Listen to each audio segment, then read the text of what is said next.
Hello everyone. Today we are coming back with our lecture number 3 of this series, that is radio communication. Okay. So in this lecture we have to discuss about the topic electromagnetic spectrum, baseband and broadband communication, and one more topic, that is the space communication. Okay. So we have to discuss all these things in this lecture. Okay. Space communication भी हम study कर लेंगे. So now proceed to our first topic, electromagnetic spectrum. तो electromagnetic spectrum मतलब हमारा जो light का spectrum रहता है वो. ओके. तो इसमें कौन से टाइप के वेव्स आती है, उनकी फ्रीक्वेंसी कैसी रहती है, ओके, वो सब हम देखेंगे. ठीक है. इलेक्ट्रोमैग्नेटिक स्पेक्ट्रम में all wireless transmission like radio, TV, microwave, satellite, visible light, जो कुछ भी है, लेज़र है, एक्सरे है, गैमा रेज है, ओके, ये सब वहाँ पे इंक्लूड होते हैं हमारे इलेक्ट्रोमैग्नेटिक स्पेक्ट्रम में. ओके. जो हमें दिख सकते हैं वैसे विजिबल लाइट भी है, जो नहीं दिखती वैसी लाइट्स भी रहती है. Okay. And when electrons move they create electromagnetic waves. Okay. Electron move होने से इलेक्ट्रोमैग्नेटिक वेव प्रोड्यूस होते हैं एंड जो प्रोपैगेट होते हैं, okay, metals, air and even vacuum, okay, उसके थ्रू भी वो पास ऑन हो सकते हैं. The different type of waves are separated by the frequency range that they occupy. मतलब इन्हें हम अगर डिफरेंट वेव्स को अगर हमें डिस्टिंग्विश करना है तो उनकी फ्रीक्वेंसी अलग अलग रहती है. ओके. उससे हम उसको डिफ्रेंशिएट कर सकते हैं. Since visible light is a part of the electromagnetic spectrum, the other electromagnetic waves have properties similar to light. Okay. मतलब विजिबल लाइट तो एक पार्ट है सिर्फ इलेक्ट्रोमैग्नेटिक स्पेक्ट्रम का, जो अदर लाइट से इलेक्ट्रोमैग्नेटिक वेव्स है उनके वो भी सिमिलर लाइट की तरह ही होते. All of them except radio waves travel in a straight lines. They are reflected, refracted, absorb and transmitted by varying degrees through substances. तो रेडियो वेव्स जो है उसमें कैसा रहता है, वो स्ट्रेट लाइन में ट्रैवल करती है, वो रिफ्लेक्ट भी होती है, रिफ्रैक्ट भी हो सकती है, एब्जॉर्ब, ट्रांसमिट, ओके, ये सब. Okay. By varying degrees through substances. Okay. अलग अलग डिग्रीज में. नेक्स्ट देखते हैं. द फ्रीक्वेंसी रेंज यहाँ पे मेंशन किया गया है वेरियस इलेक्ट्रोमैग्नेटिक वेव्स के लिए. The following ITU, okay, ITU जो है इंटरनेशनल टेलीकम्युनिकेशन यूनियन, उन्होंने ये क्लासिफिकेशन दिया हुआ है कि देखो AM वेव्स की फ्रीक्वेंसी कितनी रहनी चाहिए, वो दिया है. सबसे कम रहती है AM वेव्स की. देन 2 to 30 मेगाहर्ट्ज़ की शॉर्ट वेव रेडियो है. देन नेक्स्ट है FM रेडियो, जो फ्रीक्वेंसी मॉड्यूलेटेड रेडियो हम बोलते हैं, उसकी फ्रीक्वेंसी देखो यहाँ पे देखें 70 to 108 है. एंड जो 150 to 250 है VHF, वेरी हाई फ्रीक्वेंसी के बोलते हैं उसे, वो TV के होते हैं. And then ultra high frequency waves भी है, ओके, वो 500 से 900 है. ओके. एंड देन यहाँ पे 900 to 12, ओके, ये टेरेस्ट्रियल माइक्रोवेव्स बोलते हैं इसको. ओके. देन यहाँ पे फाइबर ऑप्टिक्स के भी दिए हैं. यहाँ पे फ्रीक्वेंसी रेंज सब दिया हुआ है, देखो ये गीगाहर्ट्ज़ में दिए हुए हैं. और जो इंफ्रारेड है वो गीगाहर्ट्ज़ टू टेराहर्ट्ज़ है, मीन्स 100 गीगाहर्ट्ज़ टू 100 टेराहर्ट्ज़ है. देन विजिबल लाइट जो है वो 400 टेराहर्ट्ज़ टू 800 टेराहर्ट्ज़. ओके, ये फ्रीक्वेंसी है विजिबल लाइट की. देन विजिबल लाइट मीन्स हम जो देख सकते हैं वो. ओके. देन 800 to 10⁴, ओके, ये टेराहर्ट्ज़ में दिया हुआ है, अल्ट्रा वायलेट का है. देन एक्सरेज का एक है. एंड अबाउट 10⁻10 टेराहर्ट्ज़, ओके, ये जो है वो पूरा गैमा रेज में आएगा. ओके. इसको पूरा गैमा रेज बोलते हैं उसके आगे वाले. देन नेक्स्ट देखते हैं बैंडविड्थ जो होती है. ओके. बैंडविड्थ, हर जो बैंड्स है हमारे, ये जो मैंने बताया अभी, ये सब फ्रीक्वेंसी वेव्स, ओके, ये जो इलेक्ट्रोमैग्नेटिक वेव्स है इनका एक बैंड रहता है पूरा, ओके, ग्रुप. तो इनकी विड्थ रहती है बैंडविड्थ. ओके. पे signal is the range of frequencies in the signal. तो बैंडविड्थ उसी को बोलते हैं कि कितनी फ्रीक्वेंसी रेंज है उनकी, उसी को उसका बैंडविड्थ बोलते हैं. It is the difference between the maximum frequency and minimum frequency. मतलब वो एक्चुअली डिफरेंस रहता है मैक्सिमम फ्रीक्वेंसी और मिनिमम फ्रीक्वेंसी का, उसे हम बोलते हैं बैंडविड्थ. मतलब अगर यहाँ पे जो वेव्स दिए गए, हमने जो फ्रीक्वेंसी रेंज दी, इसमें अगर हम इसका डिफरेंस निकालें तो हमें बैंडविड्थ मिलेगी. Human voice is in the range between, human voice जो रहती है वो एक्चुअली 20 हर्ट्ज़ टू 20 किलोहर्ट्ज़ इतना ही रहता है. Okay. The bandwidth of an audio signal is 20,000 to 20 equal to 19,980. Okay, ये बनेगा. ओके. ये बैंडविड्थ बनती है इसकी जब हमें माइनस करेंगे तभी, यानी कि हम जब इसका अगर हम डिफरेंस निकालेंगे तब हमें इतनी मिलती है 19,980. ओके. ये ह्यूमन वॉइस का एक्चुअली क्या बैंडविड्थ है. सिमिलर हम देख सकते हैं कि टेलीफोन जो सिग्नल्स रहते हैं, जो टेलीफोन हमारा जो डिवाइस है उससे या टेलीफोन एक्सचेंज तक वो ट्रैवल करते हैं. ओके. 300 to 3400 हर्ट्ज़ इतना रहता है उसका. तो उसका बैंडविड्थ अगर निकाले तो 3400 माइनस 300 करेंगे तो मिलेगा 3100. ओके. ये इसका बैंडविड्थ मिल गया। ओके, नेक्स्ट देखते हैं बेस बैंड कम्युनिकेशन। अब बेस बैंड क्या चीज़ है? ओके, ये वर्ड जो है बेस बैंड कहाँ से आया, देखो ये पहले देखते हैं। तो ये क्या ये तो use for band of frequencies का एक बैंड है generated by the source of communication system के सोर्स से जो एक्चुअली निकला है।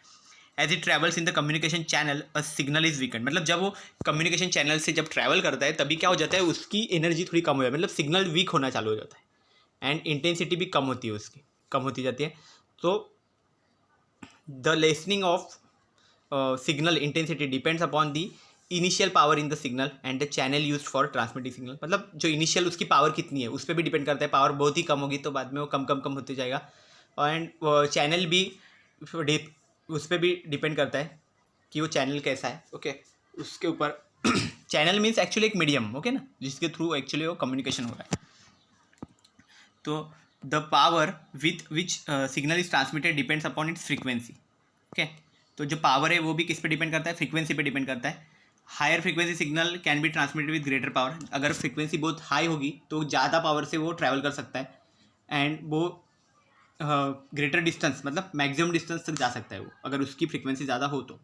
The signal power can be increase by amplifying the signal, लेकिन सिग्नल पावर हम सिग्नल को एम्पलीफाई करके भी बढ़ा सकते हैं, but it is difficult to amplify a base band signal. But base band signal के केस में ये एक्चुअली बहुत डिफिकल्ट होता है and is normally at lower audio frequency range, और क्योंकि बेस बैंड फ्रीक्वेंसी जो रहती है वो actually lower audio frequency range में होता है, between 20 to 20 kilohertz. Okay, 20 kilohertz तक, मतलब जो हमारी ऑडिबल जो फ्रीक्वेंसी है उसमें वो रेंज में रहती है वो, तो डिफ़िकल्ट रहता है। ओके, तो फिर क्या करते हैं, देखो because of its low frequency range, इसकी लो फ्रीक्वेंसी होने की वजह से effective range of base band signal is limited, मतलब वो कितना रहता है, 2 किलोमीटर तक ही रहता है। The range of base band signal is extended by placing one और मोर एम्पलीफायर्स अलॉन्ग द वे, और ये जो रेंज अगर बढ़ानी है तो क्या करते हैं, वहाँ पे एक से ज़्यादा एम्पलीफायर्स वहाँ पे रखे जाते हैं। Base band signals are not multiplexed, और उसको हम मल्टीप्लेक्स नहीं करते, मतलब मैक्सिमम एक साथ नहीं भेज सकते। Okay, multiplexing is a process where number of messages are transmitted at the same time. Okay, मतलब साइमल्टेनियसली हम बहुत सारे मैसेजेस एकदम से भेज रहे हैं तो मल्टीप्लेक्सिंग बोलते हैं उसे, चैनल के through. Okay, the base band communication takes place over a twisted pair of wires. Twisted pair of wires, देखो यहाँ पे मैंने एक छोटा सा शो किया है। ओके, ट्विस्टेड पेयर्स जैसे वायर्स के रहते हैं। ओके, उस तरह से वो बेस बैंड सिग्नल को एक्चुअली भेजा जाता है थ्रू ट्विस्टेड पेयर, मतलब वहाँ पे कुछ भी हो सकता है, कोएक्सियल केबल्स हो सकते हैं, ऑप्टिकल फाइबर केबल्स भी हो सकते हैं। Base band frequencies can not be transmitted over radio link. Okay, radio link पे हम नहीं भेज सकते उससे, और यूज फॉर टेलीविज़न, माइक्रोवेव और satellite transmission. Transmission of a telephone instrument from the instrument to exchange is base band communication, मतलब base band का मीनिंग इतना याद रखो कि वो वायर के थ्रू जा रहा है। ओके, यहाँ पे किसी भी तरह का एंटीना नहीं यूज़ कर रहे हैं हम लोग। ठीक है, लैन जो रहता है local area networks use the Ethernet protocol. Okay, Ethernet protocol use करता है which is called 10 base T, 100 base T और 1000 बेस टी, ऐसा लिखा है। तो अभी ये मीनिंग क्या है इसका, ये देखते हैं। देखो ये प्रोटोकॉल्स जो दिए इसके मीनिंग बताता हूँ। द नंबर्स जो है 10, 100, 1000 वो stands for the maximum possible transmission speed. Okay, ये स्पीड बता रहा है कि कितना स्पीड से वो एक्चुअली ट्रांसमिशन होगा उसमें से। ओके, और ये एक एक्सप्रेस किस में होगा, बिट्स पर सेकंड में ये स्पीड। ओके, और जो टी जो है it stands for the type of cabling, कौन से टाइप की केबल वहाँ पे यूज़ किए वो टी वहाँ पे रिप्रेजेंट करेगा। ओके, तो एक एग्जांपल दिया है unshielded twisted pair cable. Okay, वो केबल इस तरह की रहती है। Okay, twisted pair cable. The base stands for the fact that transmission in LAN is base band, मतलब जो बेस वर्ड है वो एक्चुअली क्या रिप्रेजेंट कर रहा है कि वहाँ पे जो ट्रांसमिशन हो रहा है लोकल एरिया नेटवर्क का वो एक्चुअली बेस बैंड है। द ओल्डर डायलअप मोडेम्स, जो पहले जो थे डायलअप मोडेम्स थे that connected to computers over a telephone line also use base band transmission, वहाँ पे भी बेस बैंड ट्रांसमिशन यूज होता था। ओके, बेसिकली मतलब ये वायर के थ्रू जो ट्रांसमिशन होता है वो बेस बैंड ट्रांसमिशन रहता है। अभी नेक्स्ट देखते हैं ब्रॉडबैंड कम्युनिकेशन देखते हैं। ओके, इससे थोड़ा एडवांस हो गई बेस बैंड से। तो देखो ब्रॉडबैंड कम्युनिकेशन में क्या हो रहा है, इसमें एक्चुअली सिग्नल ट्रांसमिट किया जाता है थ्रू एंटीना। ओके, वो भी एटमॉस्फेयर में हम ट्रांसमिट करते हैं, और ये सिग्नल लॉन्ग डिस्टेंस से ट्रैवल करता है एंटीना के वजह से। And AM radio, short wave radio, FM radio, television, microwave and satellite communication, ये सब एग्जाम्पल है ब्रॉडबैंड कम्युनिकेशन के. देन ब्रॉडबैंड जो है, broadband waves travel larger distance में ट्रैवल कर सकता है. वो आइनोस्फीयर से रिफ्लेक्ट होता है. जो रेडियो वेव्स रहती है वो रिफ्लेक्टेड फ्रॉम आइनोस्फीयर. आइनोस्फीयर मतलब हमारा जो अर्थ है, इसके बाहर बहुत सारे वहाँ पे लेयर्स है एटमॉस्फेयर में. स्ट्रेटोस्फीयर, ट्रोपोस्फीयर, मेसोस्फीयर, वैसे थर्मोस्फीयर भी बोलते हैं, उसी में आइनोस्फीयर भी रहता है. ओके, थर्मोस्फीयर के इसमें तो वहाँ से वो कहते हैं वहाँ तक जाता है और वहाँ से फिर रिफ्लेक्ट होके आता है. ओके, दे travel minimum 160 kilometre before reaching अ रिसीविंग एंटीना. ओके, एंटीना से रिसीव करने से पहले वो 160 किलोमीटर ट्रैवल कर लेता है. Okay, radio waves from a ground station to a satellite travel 35,800. मतलब रेडियो वेव्स ग्राउंड से वो सैटेलाइट तक जाने तक वो 35,800 किलोमीटर वहाँ पे ट्रैवल कर देता है. Order to reach geostationary satellite, जो सैटेलाइट रहता है ऊपर, वहाँ तक वो ट्रैवल करता है. फिर सैटेलाइट से वापस रिटर्न आ जाता है रिसीवर तक. In order to achieve the power required to travel such large distance. Okay, तो ये जो लार्ज डिस्टेंस को ट्रैवल करना है तो उसको पावर उतनी चाहिए. तो कैसे मिलेगी? Radio waves in broadband communication are first modulated. तो इसलिए पहले मॉड्यूलेशन का प्रोसेस आता है, मॉड्यूलेट किया जाता है. बताऊंगा मैं आगे कि मॉड्यूलेशन क्या प्रोसेस है. ओके, इतना याद रखो, मॉडिफाई किया जाता है मतलब एक तरह का, to a higher frequency by the transmitter. Okay, मतलब क्या करते हैं, उसकी फ्रीक्वेंसी एक्चुअली बढ़ाई जाती है ट्रांसमीटर से. उसी को उसको मॉड्यूलेशन बोलते हैं. तो आगे देखते हैं. तो देखो इस तरह से रहेंगे, एक एंटीना से दूसरे एंटीना, फिर ऐसा. ओके, मतलब वे एक्चुअली कम्युनिकेशन होता जाता है. इसमें बीच में सैटेलाइट भी आएगा. ओके, यहाँ पे कुछ ना कुछ सैटेलाइट जैसा आएगा, तो सैटेलाइट के थ्रू जियो स्टेशनरी सैटेलाइट पे जाके फिर वापस वो रिसीवर तक आएगा, ऐसा रहता है. ओके, नेक्स्ट देखते हैं. मॉड्यूलेशन में देखो क्या है. ये जो प्रोसेस है वे उधर क्या होने वाला है actually, base band signal generated by the source. Okay, source से बनता है. Is superpose on to the another higher frequency. एक अलग सी एक हायर फ्रीक्वेंसी वेव रहती है जिसका नाम है कैरियर वेव, हम बोलते हैं उससे. Is called a carrier wave. उस पर वो फ्रीक्वेंसी को रखा जाता है. ओके, मीन्स ओवर से वो सुपरपोज किया जाता है. ओके, या फिर ओवरलैप बोल सकते हैं. ओके, उससे वहाँ पे रखा जाता है और फिर उसे फिर इमिट किया जाता है. इमिट करने से क्या हो जाता है, वो हायर फ्रीक्वेंसी है इसलिए वो लॉन्गर डिस्टेंस तक वो ट्रैवल कर सकता है. Power of the modulated wave is then increase to the required level by radio frequency amplifier. Okay, radio frequency amplifier से फिर उसकी पावर भी बढ़ाई जाती है एंड फिर उसको एटमॉस्फेयर में छोड़ देते हैं. The process of modulation to a higher frequency, उसका दो एडवांटेज है. क्या क्या है मॉड्यूलेशन करने से? Modulated wave can be amplified till it has enough power to travel hundreds of kilometer वो इजीली ट्रैवल कर सकती है अगर उसके मॉड्यूलेटेड वेव को अगर हम एम्पलीफाई करें तो. द साइज़ भी है जो एंटीना की, वो भी रिड्यूस हो जाती है जब हम मॉड्यूलेटेड वेव यूज़ करते हैं. तो मतलब एंटीना की हाइट कम भी होगी तो भी चलता है. The effectively broadcast at frequency the antenna should have length equal to half the wave length. Okay, तो एंटीना की लेंथ कितनी होनी चाहिए? Half of the wave length of the frequency. Okay, as the frequency is increase the length of the required antenna decreases. मतलब जैसे जैसे frequency increase होती जाएगी वहाँ पे एंटीना की लेंथ भी डिक्रीज होती जाएगी, ऐसा रहेगा. मतलब इन्वर्स वहाँ पे प्रोपोर्शन है वहाँ. ओके, ये हो गया. इसमें देखते हैं this transmission between two telephone exchanges is broadband transmission. मतलब दो टेलीफोन एक्सचेंज में जो ट्रांसमिशन होता है वो एक्चुअली ब्रॉडबैंड ट्रांसमिशन होता है. वहाँ पे नंबर ऑफ कॉल्स रहते हैं तो उसमें क्या मॉड्यूलेटेड किया जाता है अलग अलग फ्रीक्वेंसी पे. Then they are bundle together. उसके बाद उसको बंडल किया जाता है, मतलब मल्टीप्लेक्सिंग किया जाता है पूरा उसका ये करके, और उनको फिर सेंड किया जाता है एक टेलीफोन एक्सचेंज से दूसरे पे. ओके, ऐसा. नेक्स्ट क्या होता है? स्पेस कम्युनिकेशन देखते हैं. हमने बेस बैंड देखा, ब्रॉडबैंड देखा, अभी स्पेस कम्युनिकेशन कैसे रहते हैं. The process where a message is coupled on to a high frequency electromagnetic wave and transmitted through an antenna into open space is called space communication. मतलब open space में जो कुछ communication किया जाता है उससे स्पेस कम्युनिकेशन बोला जाता है. Okay, the wave propagate round the earth in order to reach receiving antenna. Okay, तो वेव यहाँ पे प्रोपेगेट की जाती है हमारे अर्थ के राउंड में.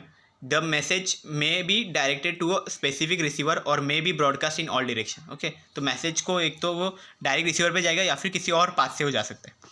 तो broadcast, radio, television, microwave and satellite communication, ये सब एग्जाम्पल है स्पेस कम्युनिकेशन के. And there are 3 ways in which radio waves are transmitted in space communication. तो 3 वेव है यहाँ पे. एक है ग्राउंड वेव या फिर उसको सरफेस वेव भी बोलते हैं. सेकंड है डायरेक्ट वेव या फिर उसको स्पेस वेव करें बोलेंगे हम. एंड जो है एक है स्काई वेव है. तो पहले ग्राउंड वेव और स्पेस वेव वो पहले देखते हैं, ग्राउंड वेव का देखते हैं। तो क्या है, देखो ग्राउंड वेव में एक्चुअली क्या हो रहा है, इसमें हम रेडियो वेव्स को कंसिडर करते हैं। From the transmitting antenna travel along the curve surface of the earth. Okay, earth का जो कर्व सरफेस है, अर्थ है ऐसा कि इसका जो कर्व सरफेस है, तो यहाँ पे एक एंटीना रहेगा, यहाँ पे एक रिसीवर रहेगा, तो ये यहाँ से यहाँ ऐसा कर्व सरफेस में वो ट्रैवल करते हैं। ओके, मतलब बीच में किसी भी तरह का वहाँ पे इंटरप्ट आने की ज़रूरत नहीं है। Okay, the radio waves in ground wave propagation are vertically polarized. Okay, ये वर्टिकली पोलराइज्ड है and as the horizontal component जो है उसके जो हॉरिजॉन्टली जाएंगे वो सब वहाँ पे एब्जॉर्ब हो जाएंगे सरफेस के through. Okay, the energy absorbed increases with increasing frequency of the radio wave. Okay, तो जैसे जैसे हम फ्रीक्वेंसी इंक्रीज करेंगे वहाँ पे उसकी एनर्जी जितनी एब्जॉर्ब हो रही है वो भी इंक्रीज होती जाएगी, विच limits the distance that the ground wave can propagate. मतलब ग्राउंड वेव हम ज़्यादा लॉन्ग डिस्टेंस के लिए नहीं यूज़ कर सकते। ओके, क्योंकि क्या हो रहा है वहाँ पे जैसे जैसे हम ज़्यादा फ्रीक्वेंसी बढ़ाएंगे तो वहाँ पे वो ज़्यादा ट्रैवल करेगा लॉन्गर डिस्टेंस पे, पर क्या हो जाएगा वहाँ पे वो एनर्जी भी तो ज़्यादा एब्जॉर्व हो जाएगी, अर्थ एब्जॉर्व कर लेगा, तो इसलिए वो शॉर्टर डिस्टेंस पे रखेंगे तो क्या होगा वहाँ से एनर्जी भी ज़्यादा एब्जॉर्व नहीं होगी। ओके, तो लॉस नहीं होगा ज़्यादा। Ground wave propagation is useful for low frequency broadcast below 500 kilohertz. Okay, तो ये याद रखना, बिलो 500 किलोहर्ट्ज़ में ग्राउंड वेव एक्चुअली प्रोपेगेट करेंगे। The absorbed energy decreases the range of the broadcast to the maximum distance of 1500 kilometer. Ground wave propagation is suitable for ship to shore communication. Okay, तो ये देखो क्या है, absorb जो energy होती है to maximum distance of 1500 kilometer, तो इतना हो सकता है उसका, ये किलोमीटर तक हो सकता है maximum. Ground wave propagation is suitable for ship to shore communication, मतलब शिप का जो ये रहता है, किनारा रहता है, ओके ना, ऐसा ओके, समुद्र के किनारे जहाँ पे शिप्स रहते हैं वहाँ पे, ओके, वहाँ पे जो कम्युनिकेशन होता है वहाँ पे एक्चुअली ये यूज़फुल है। ओके, या फिर रेडियो नेविगेशन के लिए ये यूज़फुल है। It is not suitable for TV broadcast, TV broadcast के लिए सुटेबल नहीं है, और एफएम रेडियो जो रहता है उसमें भी ज़्यादा सुटेबल नहीं है। ओके, तो उसके लिए भी फ्रिक्वेंसी ज़्यादा होनी चाहिए। तो देखो इस तरह के ग्राउंड वेव को करती है, मैंने बताया था ना, यहाँ पे अर्थ का सर्फेस है, रिसीवर ट्रांसमीटर यहाँ पे, ओके ना, मतलब कर्व सर्फेस में। The space wave is broadcast in 3 different waves. Direct wave propagation is line of site propagation है। तो देखो जो डायरेक्ट वेव जो हमने बोला था कि वो इस तरह से करेंगे, ओके, लाइन ऑफ साइट। तो यहाँ पे क्या है, देखो ये कुछ टाइप में ये इसको टच भी कर रहा है, तो हमें इसकी हाइट इतनी ज़्यादा रखनी पड़ेगी कि वो टच ना करे। ओके, उस तरह से करना पड़ेगा। The radio waves travel in straight line between the transmitter and receiver except where the varying density of air bends. Okay, जहाँ पे एयर की डेंसिटी वहाँ पे बेंड हो रही है वहाँ पे, okay, to reflection of diffraction. Okay, due to reflection या फिर डिफ्रैक्शन और होगा, ओके, रिफ्लेक्शन और डिफ्रैक्शन। माइक्रोवेव्स जो है actually are transmitted through direct wave, वो भी डायरेक्ट वेव प्रोपेगेशन कर रहे हैं। The ground reflected wave arrives at the receiver after being reflected from the ground. मतलब क्या रहता है यहाँ पे, वो भी डायरेक्ट वेव का ही काम कर रहे हैं माइक्रोवेव, लेकिन वो क्या होता है कभी कभी कुछ यहाँ पे रिफ्लेक्ट होके फिर जाते हैं वहाँ पे रिसीवर तक, ऐसा है। ओके, एंड एक है tropospheric wave. Okay, tropospheric wave क्या करते हैं, ऊपर जाते हैं पहले ट्रोपोस्फियर में, फिर वहाँ से वो रिफ्लेक्ट होकर वापस आते हैं। ट्रोपोस्फियर भी एक पार्ट ही है, ओके, एटमॉस्फेयर का। Wave arrives at the receiver after being reflected from the troposphere, मतलब ट्रोपोस्फियर पे जाके वहाँ पे रिफ्लेक्ट होके जब आते हैं तभी वो रिसीवर पे आ जाते हैं। ओके, यहाँ पे जो टी है वो ट्रांसमीटर है और आर है वो रिसीवर है, इतना याद रखना, ठीक है। The troposphere is the lowest part of the earth atmosphere and reaches up to 12 kilometer from the surface of the earth. Okay, तो जो ट्रोपोस्फियर है वो क्या है, लोवेस्ट पार्ट है अर्थ का, जो 12 किलोमीटर अबव है सर्फेस ऑफ अर्थ है। ओके, मतलब यहाँ से यहाँ जो डिस्टेंस है वो कितना रहेगा, 12 किलोमीटर ही रहेगा अर्थ का। Okay, the curvature of earth limits the range of direct line propagation. Okay, जो अर्थ का जो कर्व है वो एक्चुअली उसको लिमिट करता है। ओके, मतलब उसके कुछ लिमिटेशन देता है कि उसका डायरेक्ट प्रोपेगेशन होने के लिए। Okay, in order to maximize the range, हमें जो रेंज अगर बढ़ानी है both the transmitting and receiving antenna, हमें वहाँ पे बहुत बड़े बनाने पड़ेंगे। मैंने जैसे बताया ना, यहाँ पे इसमें बताया था मैंने, देखो यहाँ पे, हाँ यही था, हाँ, लाइन ऑफ साइट का। देखो यहाँ पे ये कर्वेचर की वजह से ये प्रॉब्लम हो रहा है, तो इसलिए हमें उसकी रिसीविंग एंटीना की उसकी हमें बढ़ानी पड़ेगी height. Transmitting and receiving antenna की हाइट हमें बढ़ानी पड़ेगी as tall as possible. Okay, some antenna are placed on hill tops. Okay, तो इसलिए कुछ एंटीना ना हिल टॉप्स पे रख, में हिल्स के एकदम टॉप पोर्शन पे रख देते to increase the line of sight distance. The distance dt that a horizontal wave can travel, horizontal wave जो ट्रैवल कर सकती है वो डिस्टेंस को हम dt बोलते हैं। Okay, before hitting the earth from transmit tower, और उसको is given by, it is कितना वहाँ पे दिखाते हैं dt equal to 4√ht। Okay, ht क्या है वहाँ पे, हाइट ऑफ द टावर है, is in meters, and dt is क्या है वहाँ पे, किलोमीटर में है वो एक्चुअली, हॉरिजेंटल डिस्टेंस है dt का। Same formula applies for receiving tower. Receiving tower के लिए फार्मूला कैसा है देखो, डी आर है वहाँ पे। Okay, is equal to 4√hr है वहाँ पे। एच आर वहाँ पे क्या बता रहा है, वहाँ पे हाइट बता रहा है, height of the receiving tower का। Okay, the maximum distance between transmitting and receiving antenna for direct wave propagation is. Okay, तो ये जो है मैक्सिमम डिस्टेंस का d is equal to dt plus d r. Okay, maximum distance, दोनों का distance हमें count करना पड़ेगा, ट्रांसमिटिंग एंड रिसीविंग एंटीना का डिस्टेंस कितना होता है, एंड इज इक्वल टू 4, इसको अगर हम ब्रैकेट में लेते हैं √ht प्लस √hr। ओके, और किलोमीटर में हो। ओके, ये हो गया। Space wave propagation is useful for TV, FM radio and radar with frequency in the range of 100 megahertz to 100 megahertz. Okay, space wave propagation किस लिए यूजफुल है, TV में, FM रेडियो के लिए, रडार के लिए यूज़ है। In the frequency range, in the range कितना है उसका फ्रीक्वेंसी है 100 मेगाहर्ट्ज टू 200 मेगाहर्ट्ज। तो ये इस तरह से रहता है देखो। तो ये स्काई वेव्स है, यहाँ पे दिखाया देखो स्काई वेव्स है। ओके, इसके बारे में हम स्टडी करेंगे। ओके, ये एक्चुअली क्या जाते हैं, आइनोस्फीयर में जाते हैं। Okay, sky waves. और ये कहाँ पे देखो, ट्रांसमिटिंग एंटीना यहाँ तक है, ये हमारा पूरा अर्थ का सरफेस है, यहाँ पे रिसीविंग आएगा। ठीक है, ऐसा कंसिडर करो। स्पेस वेव्स कहाँ पे जाते हैं, पूरा वो आइनोस्फीयर में जाते हैं। आइनोस्फीयर एक हमारी लेयर है एटमॉस्फेयर की, ऊपर रहती है वो, ट्रोपोस्फीयर के ऊपर रहेगी। तो वहाँ पे आइनोस्फीयर में क्या होता है, वहाँ पे जाके वो वापस ये होता है, वापस रिफ्लेक्ट होता है, फिर रिफ्लेक्ट से वापस अर्थ के सरफेस से भी रिफ्लेक्ट होता है। ऐसे रिफ्लेक्ट होते होते होते एक टाइम पे वो वहाँ पे पहुँच जाता है हमारे रिसीविंग एंटीना तक। ओके, ये है आइनोस्फीयर का। नेक्स्ट देखते हैं, in sky wave propagation the transmitted radio waves are reflected from the ionosphere. हमने जो अभी बताया वही, आइनोस्फीयर से रिफ्लेक्ट होते हैं, मल्टीपल टाइम्स रिफ्लेक्ट होता है before being intercepted bye receiver. जब तक रिसीवर उसको इंटरसेप्ट नहीं कर लेता तब तक। Radio waves with frequency between 3 megahertz and 30 megahertz are reflected from the ionosphere. Radio waves जिनकी फ्रीक्वेंसी 3 मेगाहर्ट्ज से 30 मेगाहर्ट्ज के बीच में है, वो एक्चुअली आइनोस्फीयर से रिफ्लेक्ट होकर आते हैं, एंड इसी वेव्स को बोला जाता है स्काई वेव्स। मतलब रेडियो वेव्स ही होते हैं, उस बस वो आइनोस्फीयर से रिफ्लेक्ट होकर आते हैं, इसलिए उसे स्काई वेव्स बोला जाता है। Waves of frequency less than 3 megahertz are absorbed by the ionosphere.